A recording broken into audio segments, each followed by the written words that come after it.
Masih bersama saya Adini dan kembali kami sampaikan berita Padang hari ini.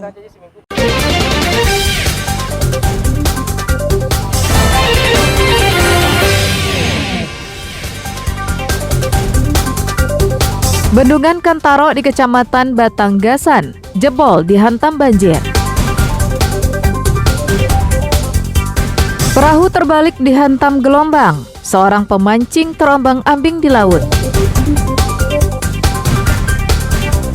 Orang tua korban cemas anaknya tertular HIV/AIDS. Hingga polisi lalu lintas nyaris dihakimi massa. Kami sampaikan dalam Padang Sepekan.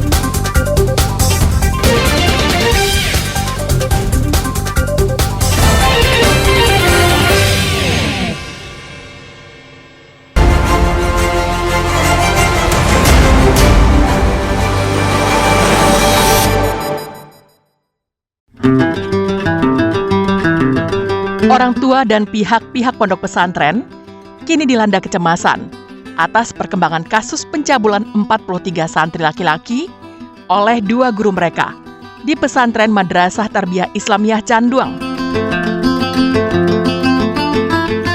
Para orang tua khawatir kedua pelaku sudah tertular penyakit HIV/AIDS.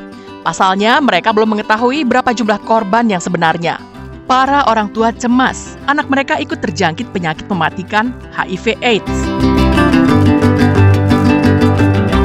Pondok pesantren Madrasah Tarbiyah Islamiyah meminta Polresta Bukit Tinggi untuk memeriksa kesehatan kedua pelaku pencabulan, termasuk menjalani tes Human Immunodeficiency Virus atau HIV.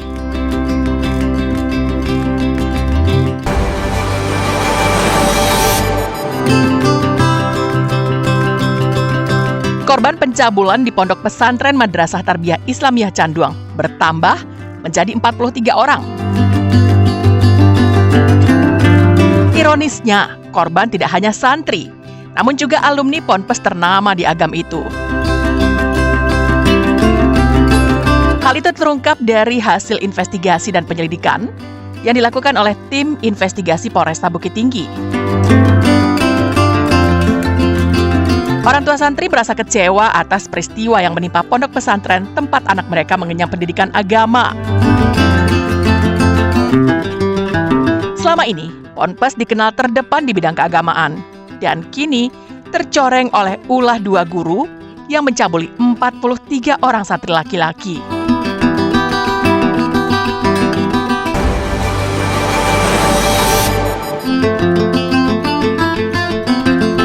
Dinilai tidak serius menangani kasus asusila yang terjadi di Pondok Pesantren Madrasah Sanawiyah Islamiyah Canduang, warga Nagari Canduang, Kota Laweh Agam memboikot Madrasah Tarbiyah Islamiyah Canduang. Boikot merupakan buntut dari rapat yang awalnya diagendakan sebagai konsolidasi dan penandatanganan nota kesepahaman antara pihak yayasan dengan unsur masyarakat. Namun perwakilan dari MTI Canduang tidak hadir. Warga menilai pengelola pondok pesantren tidak serius. Warga memberi waktu 2 kali 24 jam kepada pengelola pondok pesantren Canduang untuk menyelesaikan masalahnya dan bertemu dengan masyarakat.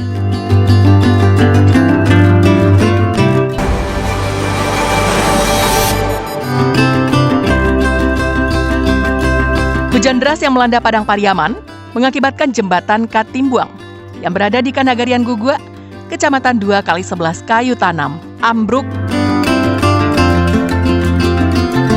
Padahal jembatan ini sangat strategis, menjadi penghubung warga Korong Pasakarambia, Nagari Gugua, dengan daerah lain di Kecamatan 2x11 Kayu Tanam. Kini warga atau pelajar harus melanjutkan perjalanan menuju rumah mereka dengan berjalan kaki. Sebanyak 50 kepala keluarga terisolasi akibat kerusakan jembatan ini.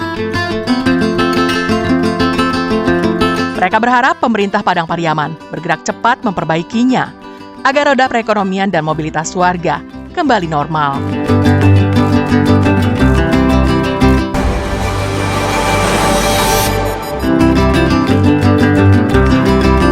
Nasib sial dialami 2 polisi lalu lintas Polresta Padang. Maksud hati ingin menolong seorang pengendara perempuan yang terjatuh. Namun mereka berdua justru dituding menendang sepeda motor hingga korban terjatuh. Pengendara bernama Ririn Nurul Cahyu dan berprofesi sebagai bidan ini mengendarai sepeda motornya melawan arah dan tidak mengenakan helm. Dua polisi lalu lintas yang menuju lokasi untuk menolong korban justru dihadang warga dan dimaki-maki.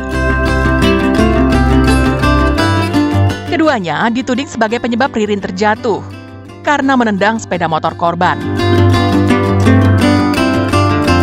Peristiwa itu direkam warga dan menyebar dengan cepat di media sosial.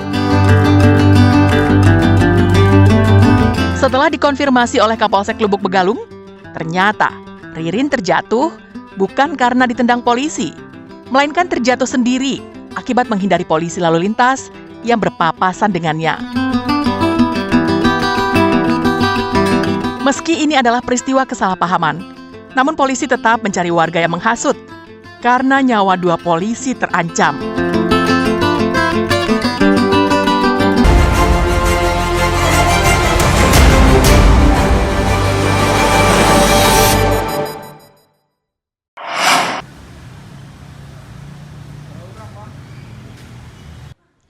Kejaksaan Negeri Payakumbuh menetapkan 3 tersangka dalam kasus dugaan korupsi pengadaan seragam sekolah bagi murid SD dan SMP se-Kabupaten 50 Kota tahun anggaran 2023 pada Rabu malam.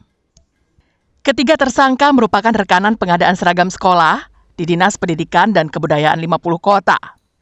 Anggaran yang dialokasikan untuk pengadaan seragam sekolah mencapai 8 miliar rupiah. Para tersangka adalah direktur perusahaan dan ditahan di Lapas Kelas 2B Payakumbuh selama 20 hari. Sedangkan seorang tersangka yang tengah hamil dijadikan tahanan kota. Kami melakukan penahanan terhadap inisial MR, YA, dan YP, yang mana kasus posisinya yaitu pada tahun 2023, Dinas Pendidikan dan Kebudayaan Kabupaten 50 Kota melakukan kegiatan pengadaan perlengkapan siswa untuk siswa SD kelas 1 dan SMP kelas 7 se-Kabupaten 50 Kota. Berdasarkan laporan hasil audit perhitungan kerugian keuangan negara, ditemukan dugaan kerugian negara sebesar Rp1.141.195. Sebelumnya, pihak rekanan telah menyerahkan uang puluhan juta rupiah kepada pihak kejaksaan pada Jumat pekan lalu. Namun, pengembalian uang itu tidak menghentikan proses penyelidikan yang tengah dilakukan pihak kejaksaan.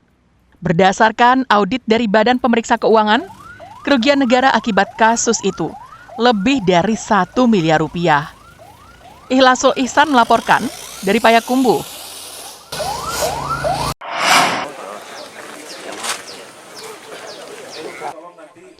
Persatuan Dokter Forensik dan Mediko Legal Indonesia atau PDFMI membongkar makam Afif Maulana yang tewas di Jembatan Kuranji beberapa bulan lalu pada Kamis pagi. Penggalian kuburan atau ekshumasi dilakukan lantaran keluarga curiga kematian anak berusia 13 tahun tidak wajar. Proses pembongkaran makam dilakukan di tempat pemakaman umum kaum 5 suku di Tanah Sirah Nan 20, Kecamatan Lubuk Begalung, Padang. Pembongkaran makam dijaga ketat polisi dengan dipasang garis polisi di sekitar makam.